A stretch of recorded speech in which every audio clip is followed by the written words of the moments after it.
And we get it rolling on the Krug Show, 10 minutes after 8 on March the 4th. Raj from RSF 49ers in the house. We're talking Niners. We're brought to you by In A Pickle, the best barbecue in all of Northern California. Check them out in Emeryville and Corte Madera.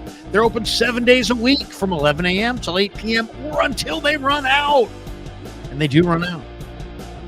We're also brought to you by Marin Autoglass, marinautoglass.com, 415-883-3030. They're a proud sponsor of the Krug Show and have been for quite a while. Go check out Marin Autoglass if you need a new windshield. They will save your bacon.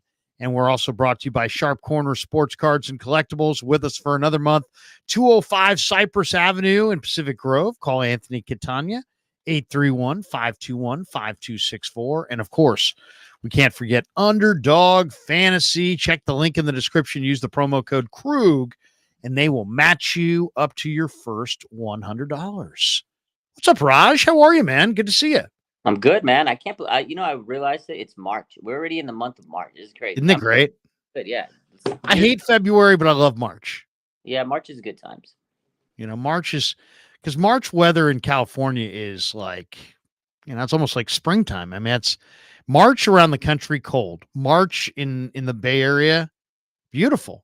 Cold nights, but beautiful sunshiny days. Yeah, weather's picking up. No more rain. I mean, it was raining for weeks. Now it's, sunny days. And I like March because it's close to April. April's my birthday. So, yeah, March, April. I love these 2 months. It's good stuff. There you go. Taurus? You a Taurus? Look at Yeah. you.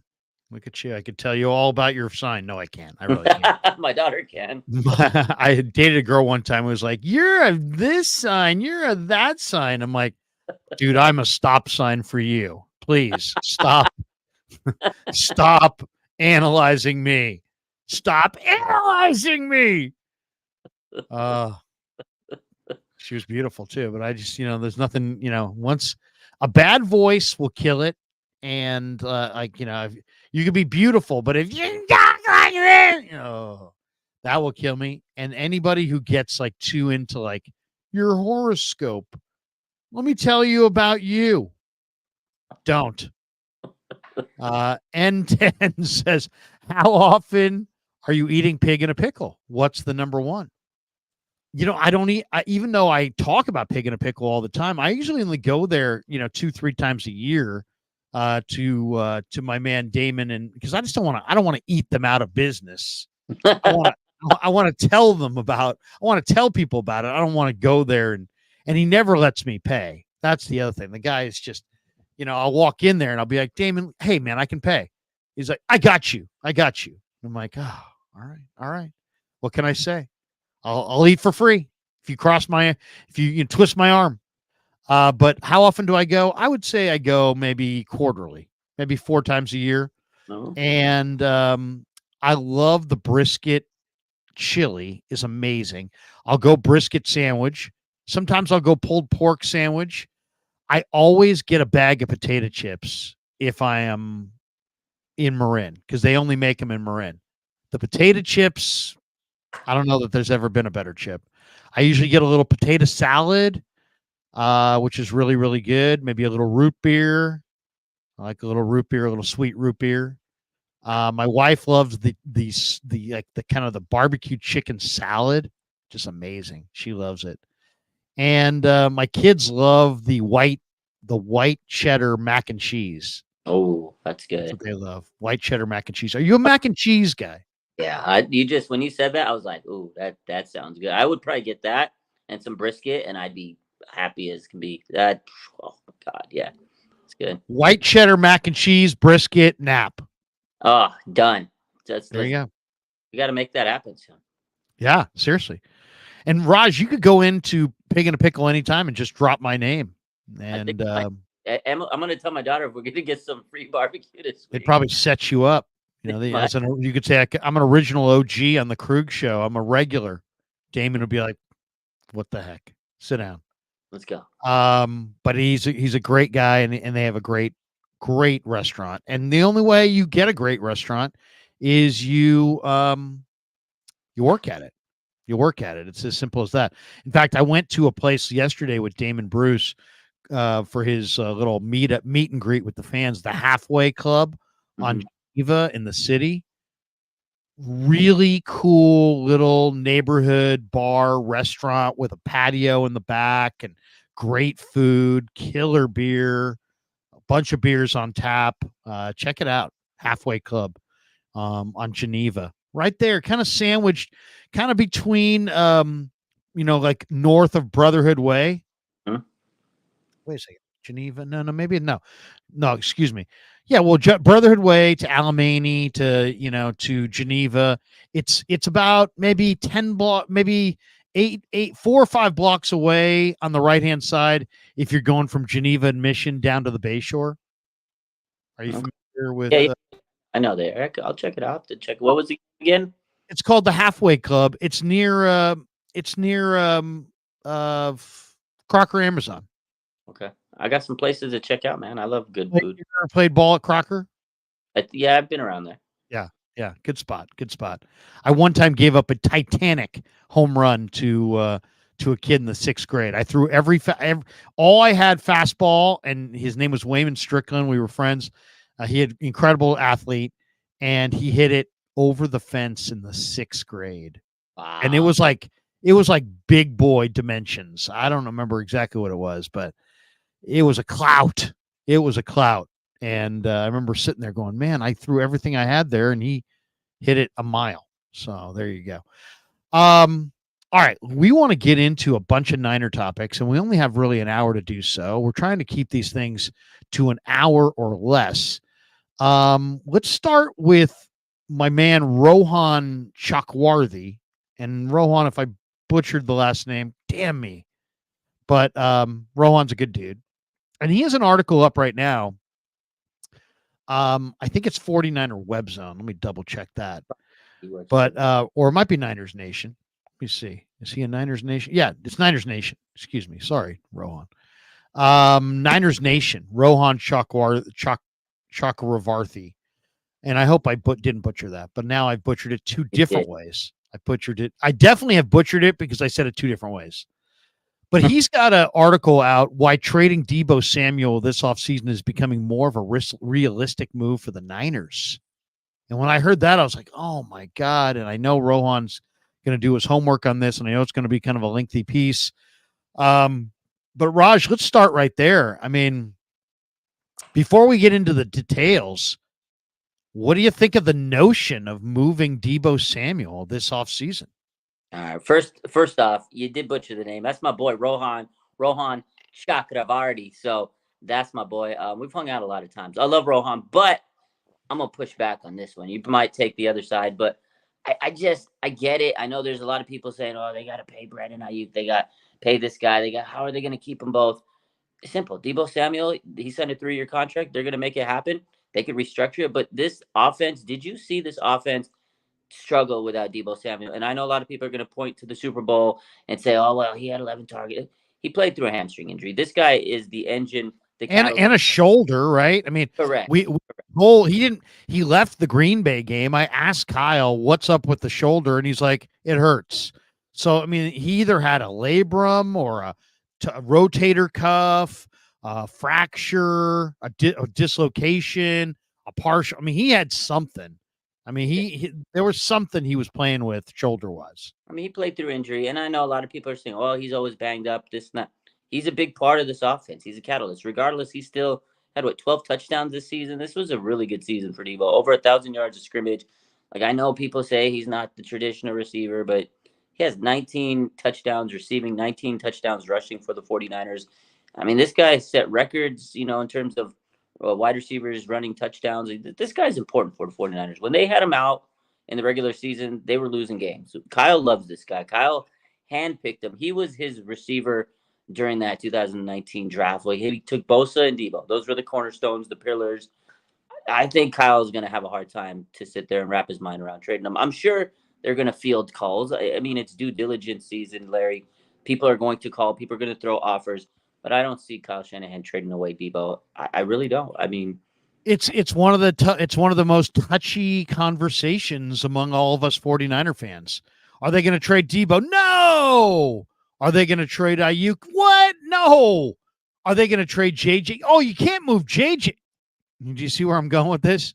You can't move any of these guys, You but could. you probably gotta, and they probably are gonna. So if you got to move one of those guys, who are you moving? I mean, I guess that's why people are saying Debo because of the injuries and this and that, and he's so much money. But I'm not moving any of them. I think they're gonna. Brandon Ayuk's gonna play on his 5th-year option this year. He'll get his extension, and he'll get paid very handsomely. Debo, right? He got signed a 3-year deal, and now I think he's entering. This is the last year of the deal. 28 million. That's the last He signed a 3-year, $71 million deal following his All-Pro 2021 season, and then he's got 2 years remaining on his deal. 2 years left. So maybe he plays one more year and they move him or they restructure. I think they're going to try to restructure it a little bit. And then Jennings, I mean, he's not going to be getting paid 50. He's not going to get paid big money. He's going to get a big raise, of course. I think you could afford all 3 of them. I think that, with Jennings, I think they'll try to do a 2-year deal where they can kind of throw some incentives in there. But I think there's realistic chance of getting them all. Now, I think what people are saying is, oh, you can't have all, like you said, you can't have all of them forever. So yeah, in the sense of if you have to trade one, I guess Debo makes the most sense because you want to keep BA. He's the highest talent right there. He's 26. He's younger and he's entering his prime. So you want to keep a guy like that. But if we're gonna sit here play devil's advocate, if you have Brandon Ayuk and he's the best of those receivers, you can get more value out of him and you trade him. It was kind of like the DeForest Buckner, Armstead argument a couple years ago. Now I hope they don't make the same thing happen like they did that year because they trade Defoe. They put a lot of pressure on Kinlaw when they drafted his DeForest Buckner's replacement. I don't think they go that route, but I mean it's definitely a possibility. It's it makes you wonder. I mean, what are they thinking? They're saying that Ayuk's coming back, but then their actions tell you that he might not be coming back. By looking at the receivers they are, by working out offensive linemen that are projected to go in the top 15. Let's make no mistake about it. Brandon Ayuk is your only ticket to getting in the top 15. And so if you're interviewing J.C. Latham and Taliesin Fuaga, you're at least contemplating signing Debo. And, you could say you want to re-sign him. And Ian Rappaport has reported the 49ers are trying to get a deal done with him after the free agent period comes and goes. But the whole wide receiver market could be reset by then with Justin Jefferson resetting it at 30 million plus.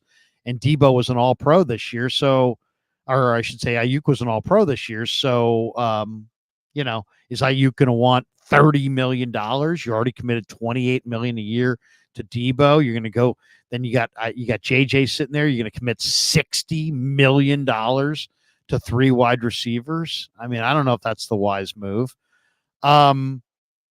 Reading Rohan's piece here, he says the initial buzz around the combine is that the 49ers would be willing to move off of Debo Samuel. And although his contract may provide complications of trying, in the process of moving off, he said the buzz was synonymous with the Niners' commitment to getting a deal done for Ayuk.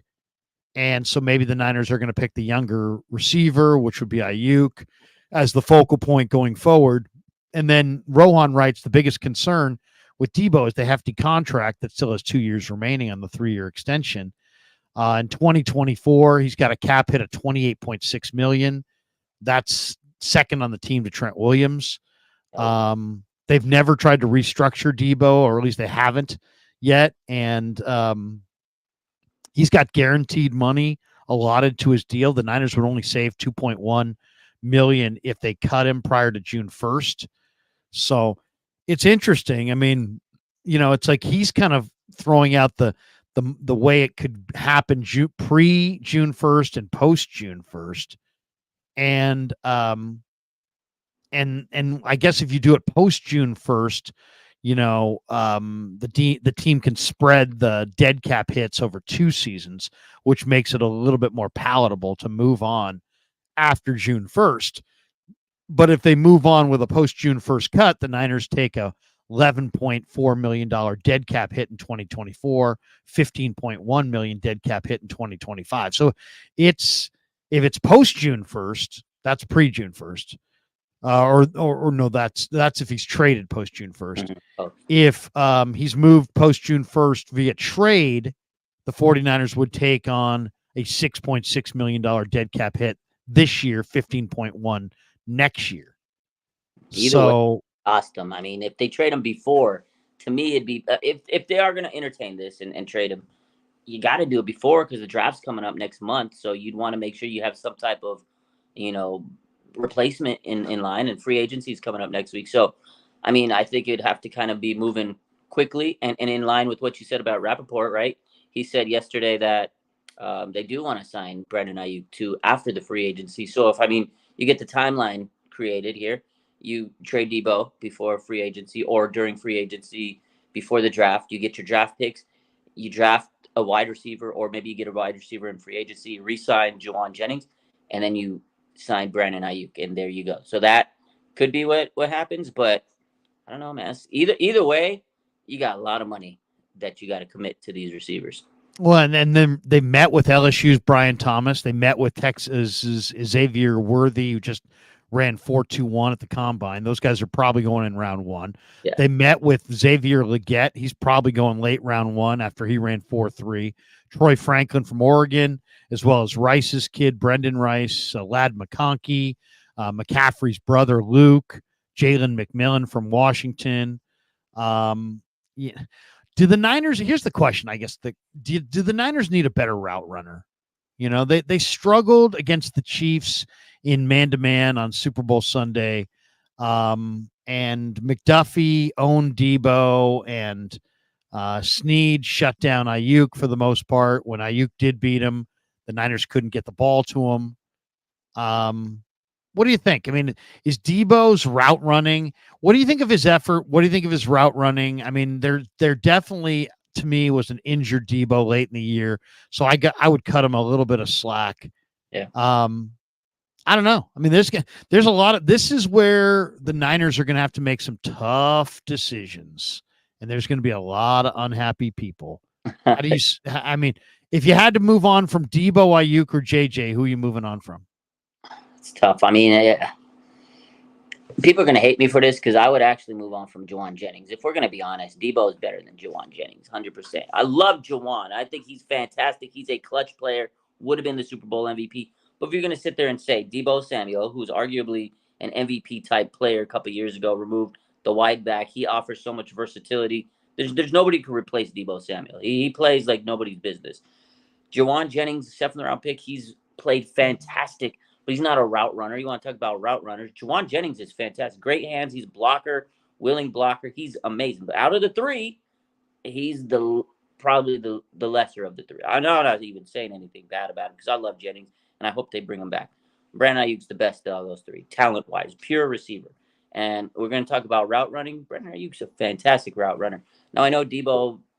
I'm going to cut him some slack because he did play through some injuries towards the end of the season. But I mean, you give him the slant, you put him in the wide receiver screen, little bubble screen. He does some things that nobody can replicate. I get it. Juwan coming off that Super Bowl, there's going to be a lot of recency bias, and people are going to say he's the man. He carried this team in the playoffs, but Debo Samuel's carried this team many, many times. The Eagles game, 3 touchdowns. Like he had some big games throughout this season. Um, it's a tough situation to be in. They have 3 guys that need to get paid, and they all deserve it, man. So I don't know. It's tough. I just don't think any rookie wide receiver can immediately replace Brandon Ayuk. So that's why I don't want to trade him. I think you can replicate, maybe some stats here and there from, Jennings from a rookie. But it's a tough situation to be in, Larry. Like those are all 3 great receivers. Debo, again, he may not be the most polished route running wide receiver, but I think Brandon Ayuk's probably the best route running wide receiver on this team and probably top 5 in the league. Now, to me, what they needed was a better offensive line because Purdy was getting, blitzed all day. To me, the priority is offensive line. You give them a couple more seconds, and I think those guys will get open. They definitely need to improve the offensive line. There's no question about that. I mean, I don't think there's any There's no way around that one. The 49ers badly need to improve the offensive line. All right, let's talk about some of the other headlines today. 49ers are hiring ex-Seattle Seahawk linebacker KJ Wright, who's in his mid-30s now, assistant linebacker coach, defensive quality control coach. What do you think? I liked it. I like KJ Wright actually. It makes sense because Nick Sorensen, he used to coach for the Seattle Seahawks. He was a secondary coach there around the time KJ Wright was still around on the team, the LOB defense, right? So I think it makes sense. You bring in a guy that you're familiar with to help run your defensive scheme. So I think it brings some familiarity for Nick Sorensen, who is the new DC. And KJ Wright's a great football. He was a great football player, kind of similar to what D'Amico Ryan's done in his career. He was a great linebacker. Became a linebacker positional coach, and then he's moved up the rankings. And this is what KJ Wright's doing. I've watched his podcast a couple times. Very smart. He knows ball.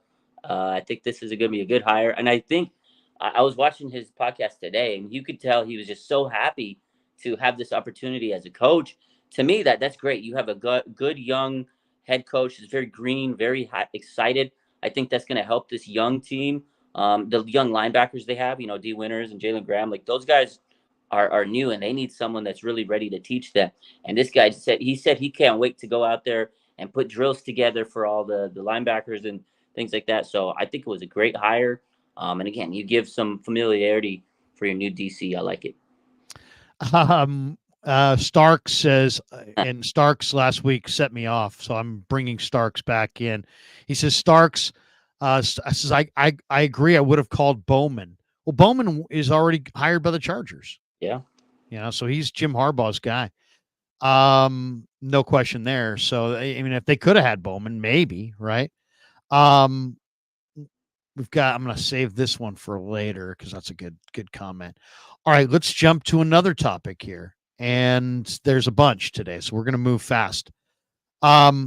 Zach Rosenblatt of The Athletic reported that the Niners explored the possibility of hiring Jeff Ulbrich, for the DC job. That, of course, went to Nick Sorensen. Ulbrich and the Niners had a mutual interest, according to the report, but Robert Saleh said, no. And Ulbrich has been a been an NFL assistant coach since 2010. He's been the Jets DC since 2021. Saleh had the ability to nix it because it was a lateral move without a assistant head coach designation attached, which they eventually gave to Brandon Staley. What do you think? Should the Niners have played their hand differently there? Should they have given Ulbrich the assistant head coach, defensive coordinator combo role and taken him from the Jets? Or do you think they were smart to just, split it up and basically get in a spot where Saleh had the ability to nix it and did? You know what, man? I thought this was interesting. So when you circle back and go through this whole situation of how this DC hire played out, right? They got Nick Sorensen, the in-house. I guess it was the safest pick. He's probably the best guy out of the guys they hired. But I think Kyle took a swing. Like he tried to go for the fences. He tried to get Ulbrich, who was kind of a bigger name there. He also tried to get Spags from the Chiefs, and he got extended pretty quickly after the Super Bowl. So Kyle tried to strike gold here.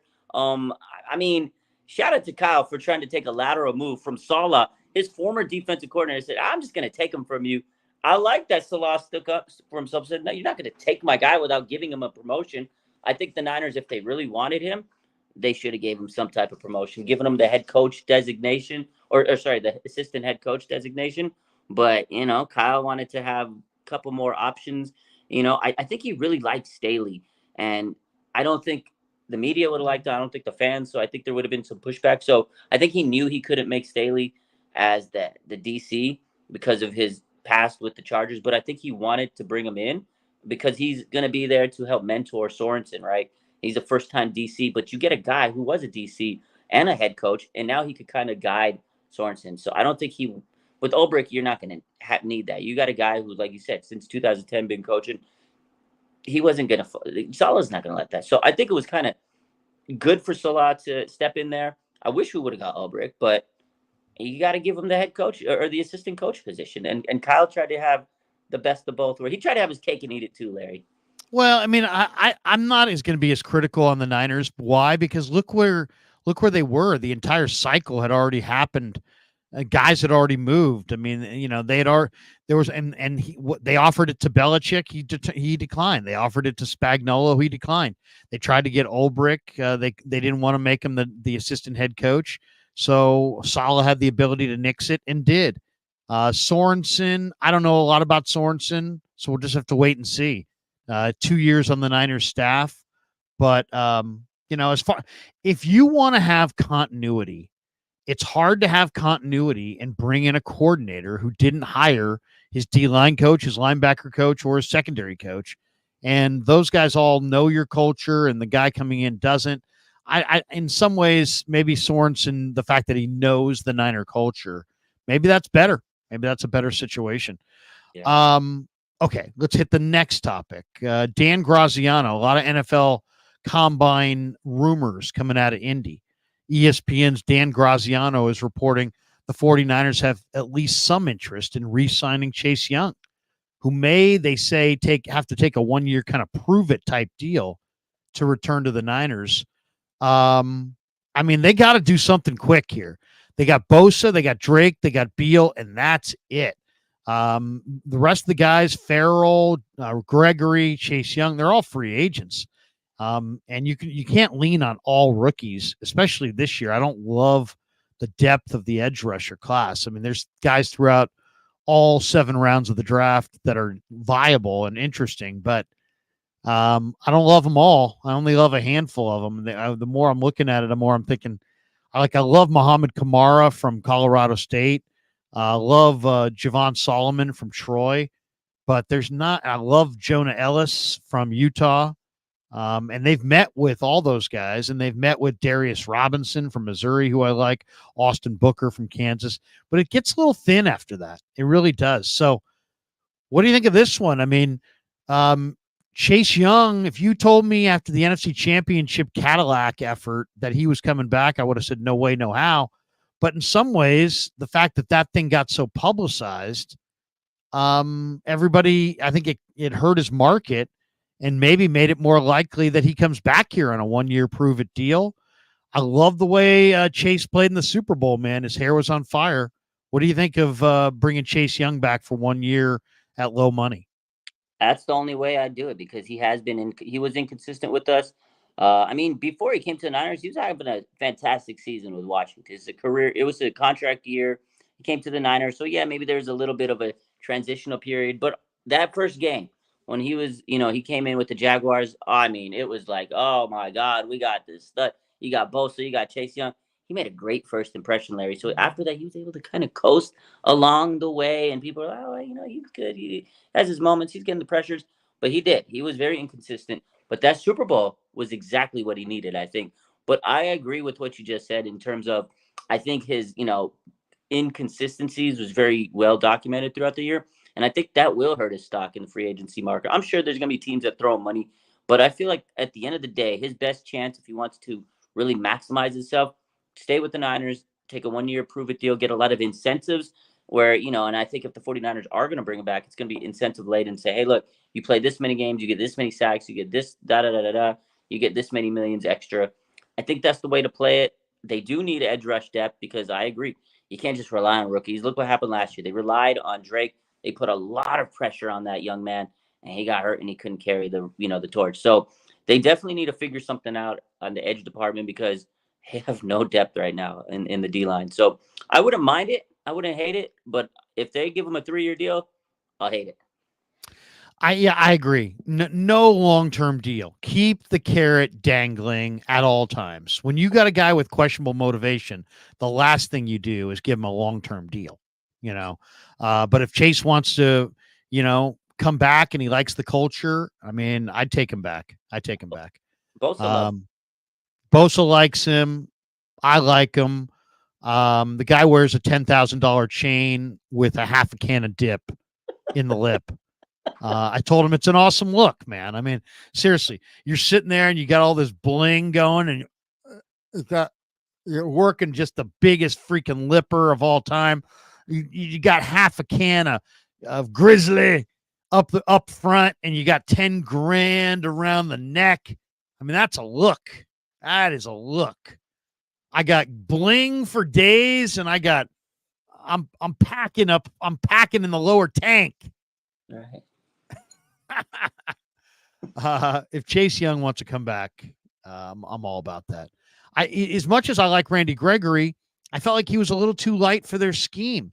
And as much as I like Farrell, he doesn't have special, get to the quarterback traits. At least Chase Young, when he's playing hard, is a force who can do it. I like Farrell though, because he set the edge I like Farrell too, but I want him to bring Farrell back. I like. He doesn't have a lot of speed. But that's the thing with Farrell. When he was drafted, I think the Raiders drafted him because they thought he was going to be that get to the quarterback guy. He's more that in betweener. He's more that 3 technique kind of guy. He's really good stopping the run. He was never great at pass rushing, and that's the thing. I think they drafted him to rush the passer, but I feel like if you watched him in Clemson, I mean, that Clemson team he came from was just loaded. They had so many stars on that D-line. So, yeah, he was going to rack up sacks because it was a star-studded a team there. So when he came to the NFL, he was definitely overdraft. He was just definitely overdraft. But I like Farrell. I want to keep him. I just worried about the knee because he had meniscus surgery. And another guy that had meniscus surgery, Larry, Arik Armstead, year 10. We want to talk about trade player. We talked about Debo earlier. Let's be honest here. Arik Armstead, I love the guy, and he had a fantastic playoff season. But he played, like 6 games? There needs to be something done with Arik Armstead. Restructure the contract or something, because this man's knee is now coming into the season off a meniscus tear, or a meniscus injury. So, I don't know. That's the guy I would trade. Is there a market for him as a trade candidate? I don't know. That's the problem. Get a younger D. A restructure sounds right, but then you sit there and go, well, wait a second. You restructure guys, then you're going to have to keep him on the roster longer. He's probably heading into what could be his final year. He's not that old, but he's been beat up. What do you think? I mean, Mike Silver referenced, man, the Niners are going to make some dramatic moves. Yeah. So, moving Cleveland Farrell is not dramatic. It's not. Moving Kittle, moving Debo, moving Armstead. When I say moving off, either cutting, trading, whatever. If you're moving off of those guys, Ayuk, now that kind of, one, I don't know how much you believe Silver. I don't know who his source is on that. But what do you think? If a major big name foundation piece Niner has got to go, who should it be? It's Arik Armstead. But the thing is, like you just said, and that's what I was getting to, is what's the market for Arik Armstead? I don't think you get much out of him. I don't even think, maybe a 5th rounder. And that in lies of, you go back to a couple years ago when they went to Defoe and Armstead. Armstead's market wasn't good then, and it's damn well not good anymore, especially 10 years, knee injuries, the plantar fasciitis. He doesn't have a high market. So, yeah, maybe they got to restructure. But I agree. If there's a difficult decision that has to be made, it's difficult because it's Armstead. We don't know. They probably are like, damn, we can't really trade him. Okay, we can't just cut him because we're going to take a big dead cap. Do we keep him? Don't have his replacement. He's clearly your best run defender, D tackle. Yeah. I think that's the hard decision. What do you do with Arik Armstead? And he's a phenomenal player. I think he's been a great captain, but at some point you got to retool that position because there's a lot of young defensive linemen out there that you can replace him with. So, couple other really juicy topics. Dan Graziano says the 49ers are an intriguing option for Zach Wilson, Jets quarterback Zach Wilson, who has been given permission by the Jets. Joe Douglas said, young man, you've got permission to seek out a trade. If you acquire this player in a trade, he's going to have like a $5.4 million cap number. He's a free agent at the end of next season. According to the reports, Zach Wilson's looking for a skilled offensive head coach. Because he's hoping to revive his career. He's pointing at teams like the Rams with McVay and the Niners with Shanahan as teams that fit what he's looking for. How do you read the quarterback situation? Is Darnold coming back? Is he moving on? Is Brandon Allen coming back? Is he moving on? Is there any world that I saw the trade proposal that someone threw out there for Zach Wilson, it's like a 6th or 7th round pick. It's like a 7th round pick and Zach Wilson for like a 6th round pick. It's like, so basically you don't even have to give away a full pick. They're willing to just move up around from the 7th to the 6th and if you take Zach Wilson off their hands. We don't know how much Shanahan likes Zach Wilson. Personally, I kind of see things as they potentially can be and not necessarily as they are in the present.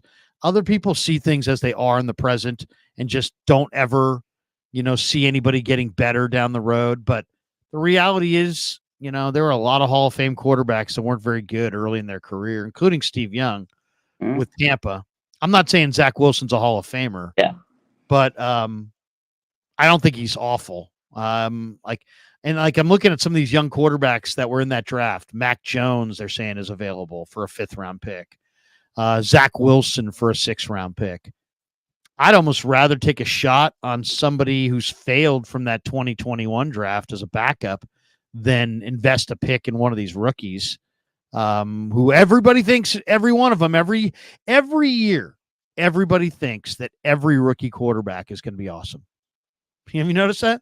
Yeah, and then there's a failure rate that we know is built into the thing.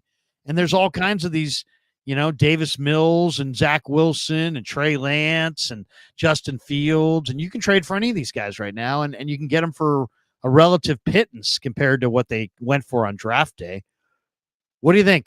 If Zach Wilson wants to be a Niner and you could get him for a 6th round pick or moving from the 6th to the 7th round, and he makes roughly the same as what Darnold made cap-wise this year, would you rather have Darnold back or you want Zach Wilson? I think if it came down to those two, I'd rather have Zach Wilson than Darnold back. If between those two, I'd keep Darnold. He's been on the team for a year now. He knows the system. He's a veteran. I don't think Zach Wilson. But is he good? But Zach Wilson's not good either. I get your. I saw your. I know, but I mean, Darnold is more officially not good, where Wilson's more like he hasn't been good yet. Zach Wilson still is looking for that goal. He may be able to develop. I don't want to have anything to do with Zach Wilson. That's a great price. Move up 6th round picks. Great, good for him. I love that for him. But I don't want Zach Wilson anywhere near this team. I don't want anybody from that draft class. I tell you what, Larry, that was probably the most astronomically terrible quarterback draft class because it was so hyped up. I remember that year because we traded up for number 3, and it was Trey Lance, Fields at 3, Mac Jones. Oh, can they get Trevor Lawrence? Oh, what about Zach Wilson? What if that draft class of quarterbacks? I just need it to be forgotten. I don't want anything to do with Zach Wilson. He's just immature. I just don't think he's going to be a good quarterback because of his mindset. I'm sure Kyle could probably do some tricks on him and maybe get him better. But we don't have time to waste. We got Brock Purdy. He's the quarterback. Make Sam Darnold your backup. It's simple. It's easy. Run it back with Sam Darnold. I don't hate the guy. I think he's a serviceable backup. He knows he's not a great quarterback anymore. He's not going to sit there and he's not in the fallacy of like, maybe I can be a great quarterback one day. Sam Darnold, I think, has accepted he's a good backup quarterback. I'll take him as the backup. Yeah, I mean, he might fit your culture a little bit better. I just don't know if he's any good. And I think he's going to want to play at some point too. I think, whether it's, I mean, I don't know. I'm not super intrigued by either, which is going to lead me to my next topic after this one. But Trey Lance, according to Rich Eisen, may be the Vikings' next quarterback. He said that today on his show. Trey Lance has 4 career starts. He's 2-2. Niners traded him for a 4th round pick to Dallas. Dallas picked up his $5 million option. Wouldn't pick up the 5th year option. So for $22 million, they're not fools. There's talk that they're going to trade him maybe to the Vikings. What do you think? Is Trey Lance ever going to be anything in the NFL, or do you believe that Trey Lance is a bust and is never going to be anything in the NFL? I hope he gets one chance to prove himself, and that will determine everything. I hope he gets a chance. Minnesota will be good because he's a Minnesota boy. I think that would be perfect opportunity for him. Go out there. If they can re-sign Justin Jefferson to a multi-year deal, let's see if that could happen. But as of now, yeah, he's that whole draft class. Like I said, quarterback draft class is bust, man. Like to be honest. Maybe Fields has a chance to right his wrongs. He's kind of been on a bad team. If he goes to Atlanta, maybe he can take that team to the playoffs and have some type of good career. But yeah, Trey Lance, I hope he gets an opportunity. It's not going to be with Dallas. They're going to bring back Dak unless Dak gets hurt. So maybe this is the opportunity he needs. There are some teams that need a quarterback. So maybe the Cowboys will look at some of these other teams. Atlanta, like I said, the Broncos just got rid of Russell Wilson today. Big news. So there are teams that are Did they? looking. I didn't see that. Was that in the last couple hours? Yeah, Russell Wilson officially. They said next Monday on the new league year, or next Wednesday, new league year. They're giving him the axe. They basically Where's said he going? maybe the Patriots or the Steelers. I can see the Steelers. I could see maybe like New York Giants. Yeah, the Giants. Steelers, Giants, one of those two. Yeah. That makes sense to me. What do you think's going on with Russell? You think Russell has lost it? Do you think Russell was always just a product of that Legion of Boom and Marshawn and he's I mean he's not worth the money, but man, I mean he sure dominated the Niners all those years. I mean, he could just beat the Niners like with his eyes closed. Sadly, yeah, he did. He owned us. I mean, I think he got a little older. He got a little washed. People figured him out. He's not the same quarterback. And I think Pete Carroll and that system really made him who he was. Like, he hasn't been the same since he left Seattle. And unfortunately, I think a lot of his success was tied to Pete Carroll. And that team, they had some really good receivers on that team that he had. Marshawn Lynch, that offense, the Legion of Boom, the good defense, putting him in good position. I just think at the time he was in the right place, right time with Seattle, and now he's kind of regressed. He's gotten older, and just falling apart. Unfortunate for him. There was times though when he was with Seattle, like he'd have like a good start to the season, and then kind of sputter away. And I think that it just finally caught up to him. And I think Pete Carroll really was able to kind of mask his flaws. And again, he was younger. Now he's, not the same quarterback he was. No, and man, the guy ran around a lot. Mm-hmm. It's maybe it got to him after a while. Maybe maybe he's because he was, to me, he was almost like the modern day Fran Tarkenton. And when I watch Brock Purdy, I see tons of Russell Wilson in Brock Purdy. I mean, as far as a competitor, the mobility, how he's got like this quickness that can't be really defined. Like you feel like you're going to sack Brock Purdy, and then he's like, "Oh, you're there? I'm going to get out of here," and he gets out of there. And it's like it's impressive to watch for sure. Yeah. All right, so today I did a mock draft, and I do one every Monday, right? Okay. I do a mock draft Monday between the combine, really from the playoffs on. So this is mock draft 3.0 post combine edition. And when I got to pick 31, I'm looking around and like this, I think like 7 or 8. I did it on Pro Football Focus, which is the first time I've done it on Pro Football Focus, and they don't have as many players, so you can't get as creative on day 3 as like I normally would, because there's not hardly any players there. I don't know exactly the number of players they had, but when I got to 31, I'm looking at some of the D linemen. Okay, I was thinking of Rook or Rororo, who I love from Clemson, Michael Hall from Ohio State, Mason Smith from LSU. I was looking at those guys. I was looking at some offensive linemen, but most of the guys that I really liked were gone. And I'm looking down and I'm like, Michael Penix is sitting right there. And I just watched Michael Penix this weekend. And I went with Michael Penix at 31. And my son's like, Dad, you go with Penix at 31. People are going to rip you. I'm like, I don't care. I'd rather be down as saying that I think Michael Penix is great, and have people question the pick, because I think Penix is the best quarterback in the draft. I'd rather have Penix than May. I'd rather have Penix than Bo Nix, than Daniels, than Caleb, than everybody. I think Penix was the best college quarterback. And then I watched the combine start to finish. I thought he was the best quarterback in Indy. He measured 6'2", 216. He's 24, not 19, so he's a little older. he's had some injuries in his career going back to Indiana. But we're talking about an incredibly productive player, 81-inch wingspan, 33 and 5/8-inch arms, 10.5-inch hands. So he's got huge hands to dominate the football. This guy's got the best arm I've seen. I mean, this is like, this guy's got a better arm than everybody. This guy's got as good an arm as like Flacco or young Terry Bradshaw. Or, I mean, I can't even think of who throws the ball like this kid. He's a lefty.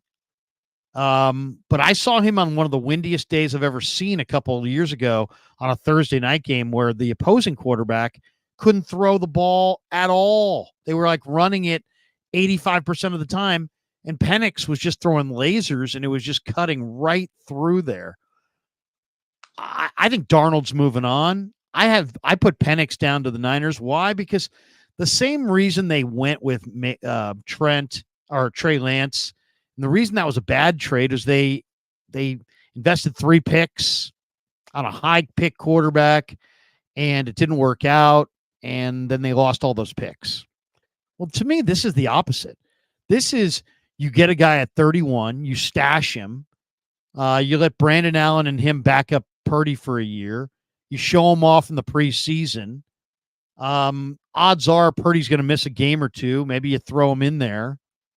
I think at the end of next year, you got a quarterback that everybody's going to want, who you're going to be able to get multiple number ones for, number twos, and on a rookie deal. And I mean, it's like the rubber has met the road. It's like, you got to decide right now, are you all in or are you all out? And you've got to make an evaluation of these quarterbacks. My evaluation of Penix is that he is damn good. And if he's there at 31, they're saying he may be there in the 40s. Oh. If he's there at 31, I would love to see Lynch trade back a couple of spots, maybe get an extra pick or two in the second or third round, and then take that kid and use him as your backup. And I know they got other needs, but they got 11 picks. I still wound up in this draft getting Max Melton, Mason Smith from LSU, Hall from Ohio State, Michael Hall. Still got Ladarius Henderson at offensive tackle. Got Xavier Legette in this mock draft. I mean, I got some really good players in this mock draft and still went with Penix at 31. Did you watch the combine? Are you a fan of Penix? I mean, if you think you've got the best quarterback in the draft and you're picking at 31, wouldn't you just take him and stash him and trade him in a year for 3 number ones? 3 number ones? Come on, Michael Penix doesn't go for 3 number ones. First off, if he's awesome, he is. Then they're going to draft. I mean, Trey Lance went for 3 number ones. This guy's better than Trey Lance. This guy makes Trey Lance look like he's got no arm at all. Man, this guy can throw the heck out of it. Oh my God, Larry! I love Penix. I watched the combine. He had a fantastic performance, but I'm not moved by the combine. I watched it and I'm like, well, okay, guy ran a 4.21, great, cool, whatever. I really don't care about the pro. A lot of these guys, they get overhyped. They get their draft value boosted up because they look good on these drills that nobody's covering them. There's no defense. Like, they're supposed to. If you're a fantastic athlete, you should look great in the combine. And it's Michael Penix, fantastic. He has a lot of injury risk. I don't need any quarterback controversy at this point. Like I said, to me, it's simple. You get Darnold, run it back with him as your backup. The 49ers need offensive line. Michael Penix he's not going to be protecting Brock Purdy. Whoever they take at 31 needs to be able to protect Brock Purdy, plain and simple. Or they need to get somebody in free agency that can, because let's just say this, though. Let's just say this. If you're going to put me down for saying this, then as far as I'm concerned, if Michael Penix becomes a Patrick Mahomes, you have no right at all to say that Shanahan should have drafted him. And look, they passed on Michael Penix. If Penix goes somewhere and is a star and you didn't want to take him at 31, you can never, ever say Shanahan blew it by not getting Penix. Fair enough. Yeah. Fair enough. Now that's a fair trade. hoping that Penix is a bust. There we go. Alive Insurance says, what's next, Larry? A kicker? Second No, but round. I mean, it is, I love Brock Purdy, and I think Purdy's the guy long term. Yeah. But I asked my kid today, I said, if the 49ers said Brock Purdy's available in a trade, what would they get today? My kid said 4 number ones. No. That's what my kid said. They're not getting a first rounder. They're maybe. You don't think they would get a first rounder for Brock Purdy? I don't. Come on. I don't. The league. Not even one? No, you hear what the league says about him. I think they get maybe a second round pick. That's how I feel the league sees Brock Purdy. Not me, the league. Now, I am the guy who told you guys long before anybody else did, for the most part, that Brock Purdy was damn good. You're not going to go with me? Everybody in the chat's just flaming me. Nobody sits there and goes, well, wait a second. Krug said that Brock Purdy's going to be damn good, and Brock Purdy almost won the Super Bowl and almost beat Patrick Mahomes. And is absolutely the 49ers, quarterback of the present and future. And now the same guy who told you that Brock Purdy was good is telling you that Michael Penix, in my opinion, is the best quarterback in the draft. And you have the 31st pick in that draft, and you would not move towards Penix. Even if Sam Darnold says, I'm out of here, and you have a quarterback need. No. I mean, I'm losing sleep over losing Sam Darnold. They'll figure it out. They'll get another backup. I'm not. All right. So if Penix becomes Mahomes, what would you say? I'm gonna be like, you're just gonna be like, well, you know what? Then you're not gonna be. There's gonna be content creators that are gonna be like, Shanahan could have had Penix, and he could have had him at the end of the first round, and he passed, and now, no.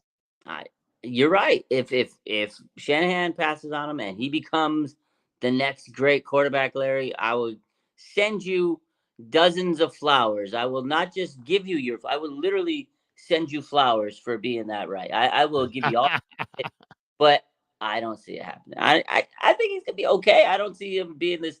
I don't see him as a generational talent. I don't see him as this generational quarterback. I mean, he's been hurt a lot, and he has a great arm though. He does have a good arm, but arm's not everything. And you said he's 24.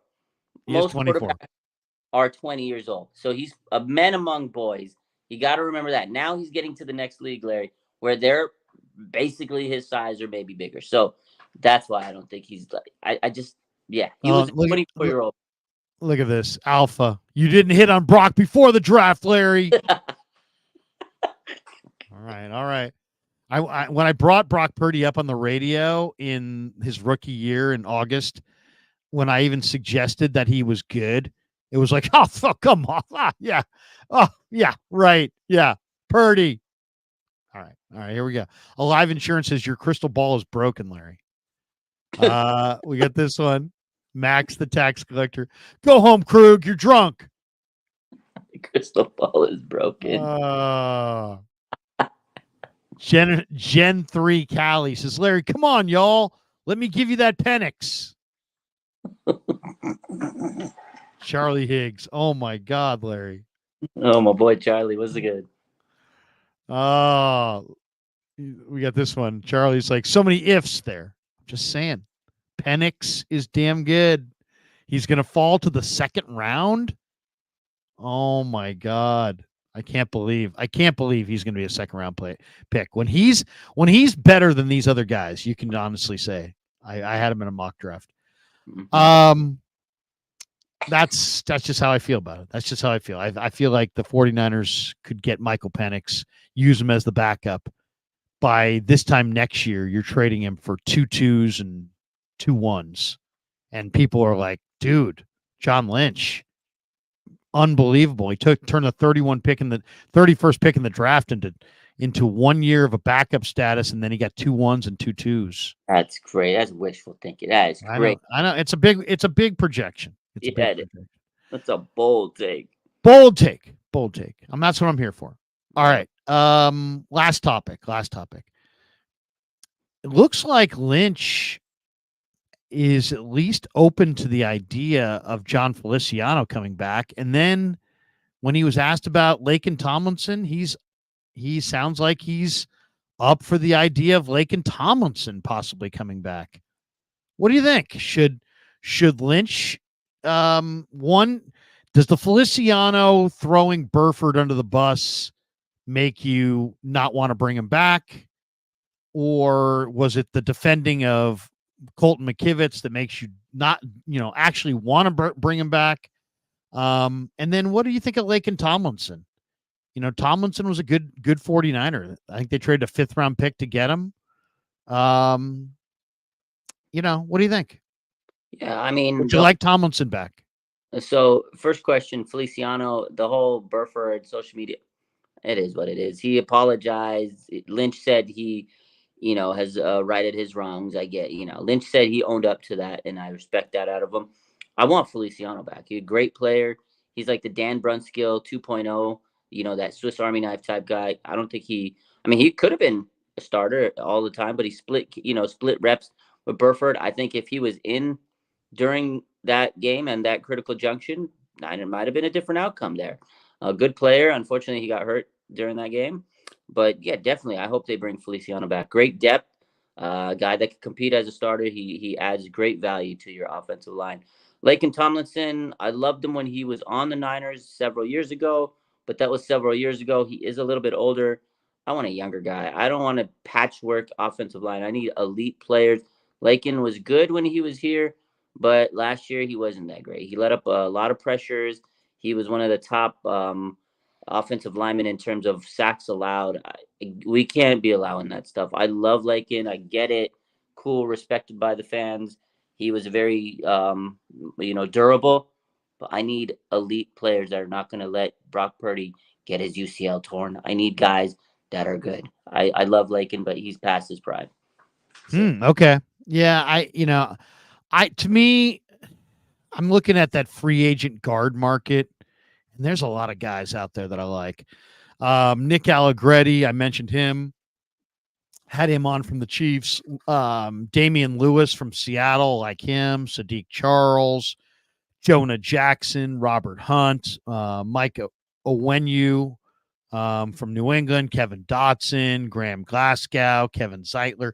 There's a lot of good guards out there in free agency and in the draft. Mason McCormick is one of my favorite players from the combine, the kid from South Dakota State, the guard. He's really good. So, there's just, you can find guards, but I did think it was interesting that Lynch said, hey, we'll have to kick all tires. We'll have to investigate whether or not we want Tomlinson. All right, a couple last thoughts, and then we'll bolt for the door. We got this one from Mr. Sweden. He says, improve the O-line. So what does Larry do in his mock draft? He picks a quarterback. There you go. The value. I was going value. And I'll say this. At least I'm being totally truthful. I like Michael Penix. I'll put my name to it. Okay. I think Michael Penix is going to be damn good. And there's going to be other content creators at some point in the next 2 years who will be ragging Kyle Shanahan for passing Michael Penix. You heard it here first. Right. Dieterhead says, Larry, Dave Lombardi says the 49ers can create up to $96 million in restructuring. The 49ers are good. They can, but to do so, you'd have to restructure some older players, and that means that you're kind of kicking that can further down the road. It's a different philosophy because the cap does go up, and there's always people who are like, just kick the can further down the road, and eventually it will, the money, you'll be able to figure out ways to cope with the restructured dollars. I know they can create that much in restructuring, but I don't think they want to. And that'll be my guess. So we'll see. It's a balancing act. Dave is right, though, on that.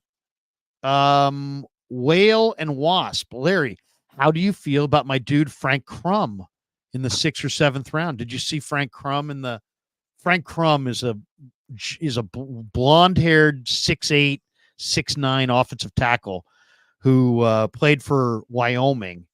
And Wyoming's got a pretty good program. This guy had incredible workout numbers, and he's probably going to be a 4th or 5th round pick. Now, after he worked out so well, he was going to be a late day 3 pick. I'll say this. I mean, it's pretty rare that you can find an offensive tackle in the draft after the top 25 picks that can really be a player long-term in the NFL. So is he a guard? I don't know. It would be pretty special if he were a tackle and you got him in the 5th round. That's for sure. I'd investigate. I liked the kid's interview.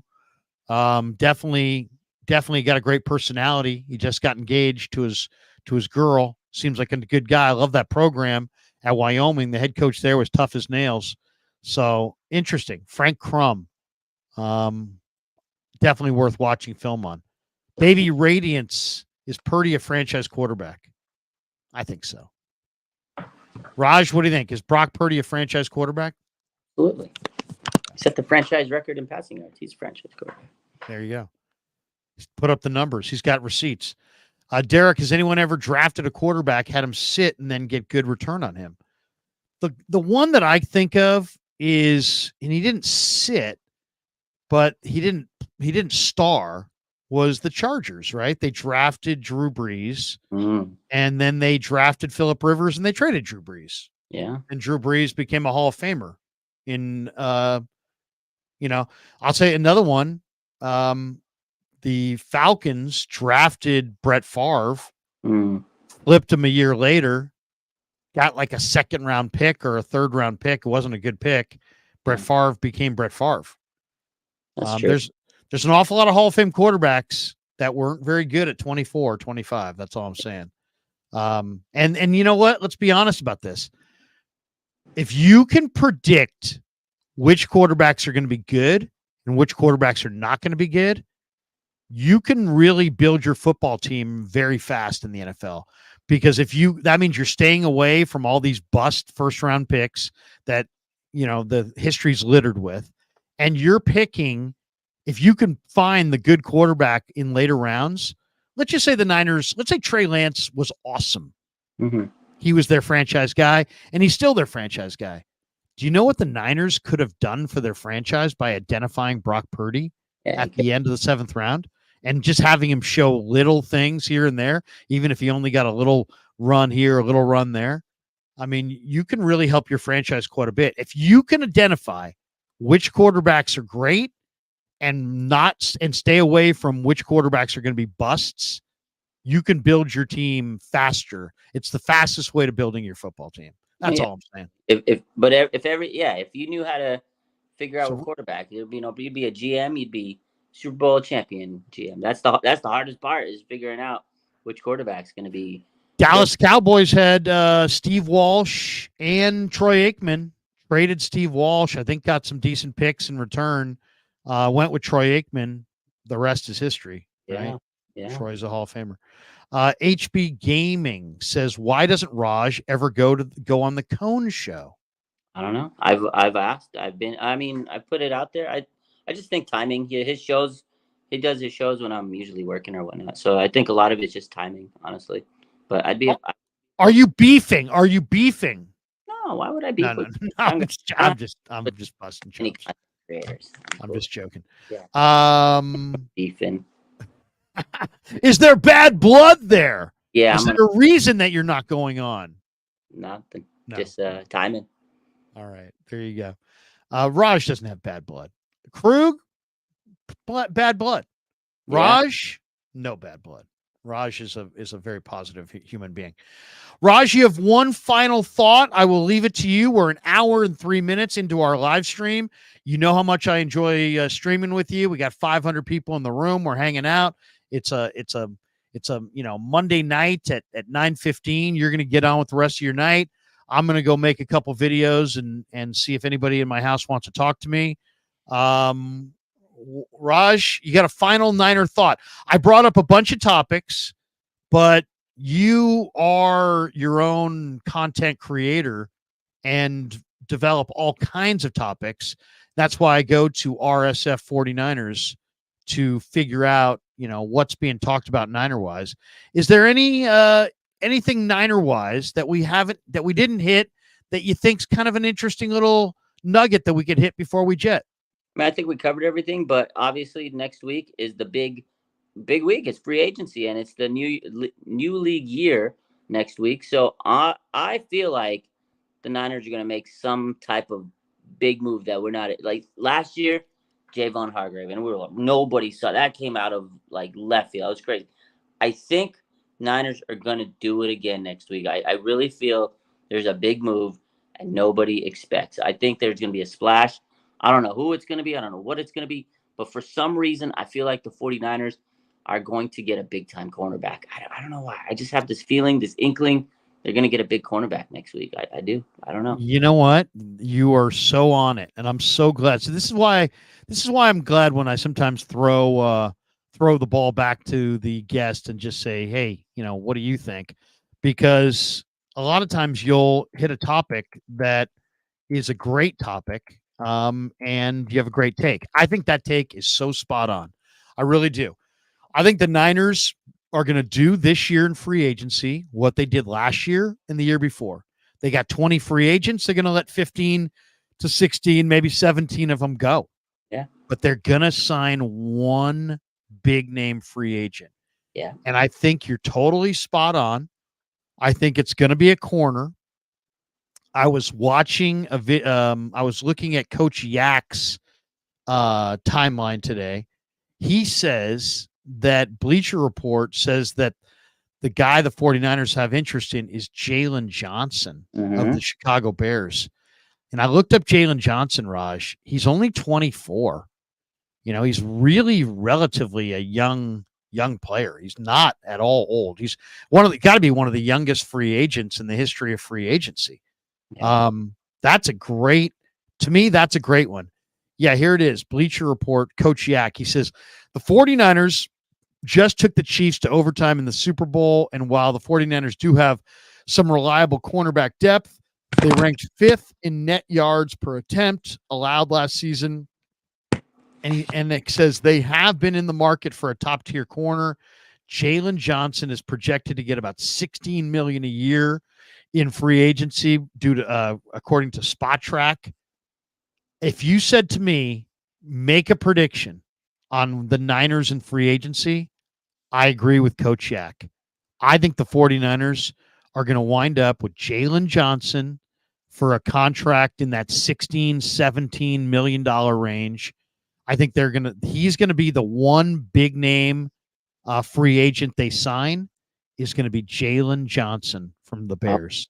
If that happens, what would you say about it? Oh, I'd be ecstatic. I mean, mid-season they actually tried to get him last year, mid-season trade, but the Bears wanted a little bit more draft capital than the Niners were willing to give up, so they went and got Chase Young, obviously for the 3rd-round pick. But I'd be ecstatic. I mean, this team has a great outside. They got Diamond Lenore, who's really developed and blossomed. You got Mooney Ward, all pro. They need a better nickel cornerback. They've been searching for that. And Lynch talked about it last week at the combine. He goes, we really need to focus on that nickel spot. He goes, it's one of the hardest positions to fill. They like Darrell Luter, but is he good enough? Is he developed enough to take that role? You go get Jalen Johnson. You can put him on the outside with Mooney Ward. Diamond Lenore can play the slot if you need it. If you really want Diamond Lenore to play slot, he can play outside. He can play inside. The 3 cornerbacks right there, Lenore, Mooney Ward, Jalen Johnson, will be fantastic. I don't know if it's going to be Jalen, but I think they're going to make a move for a big cornerback next week. I have a feeling, Larry, that's the bold move. I don't know. I would take Jalen Johnson over Snead just because Jalen Johnson's only 24. That's young. That's young, man. And Jalen Johnson, I watched Chicago. Chicago's terrible, but that kid really stood out. I mean, he made plays. He's coming away with picks. Didn't he have a pick 6 like either week 18 or week 17 or whatever it was? He had a late in the year's pick 6, I believe. That was unbelievable. So yeah, Jalen Johnson. If I have to say, if I got to make a prediction, got to put myself on the line and say, make one prediction, one premier free agent that is going to be this year's Hargrave, this year's Mooney Ward, Jalen Johnson, Chicago Bears corner. Do it. I hope so. All right, man. That does it. That does it for us tonight. Thanks to Raj. Thanks to all of you guys. Thanks to the 400 plus people. Oh, by the way, we are closing in on a big, big milestone here. We are at right now. We are 12 subs away from 40,000. Yeah, run that up. You guys, 12 subscribers. That's 12. 12. We got 417 people hanging in the room. If there's 12 of you out there that have yet to sub to the Krug Show, please help me get to 40,000 tonight. I would love to get to 40,000 tonight. I am 12 away from 40,000. If you had told me, I was hoping to get to 40,000 by Super Bowl Sunday, and, it didn't quite happen. If the Niners had won, I think I probably would have gone there. But I'm now at 39,992. I'm 8 subs away from 40,000. 40,000. Wait a second. I'm 4 subs away. 39,996. Let's go. 40K on the stream. Let's go. 4. Can I get 4 people to support my efforts? Come on. 40K. Are you out there? That's crazy. We have 300. We're 2 away. Let's go. We're gonna break. We're gonna hit 40K live, baby. Who will be number 40,000? Come on, 2 more to go. And don't be that guy that quits in 2 minutes after I celebrate 40,000 that puts me back at 39,999. Come on. Here we go. 40,000. There it is, baby. Let's go. 40,000. 40,001. 40K. 40K. Read and pick it tomorrow, baby. Let's go. Oh, unbelievable. 40,000. Raj, I got to thank you, my brother. 40,005. We're over the top. Oh, man. We're well over. Let's go. Unbelievable. 40,000 subs. Raj, you and I have been streaming. Do you remember when our first stream was? My son Kevin said, man, you got to hook up with Raj. He's blowing up on the IG. He's got a great personality. We did some IG lives, right? And we had you on, and we've been streaming for the last year, building each other's channels.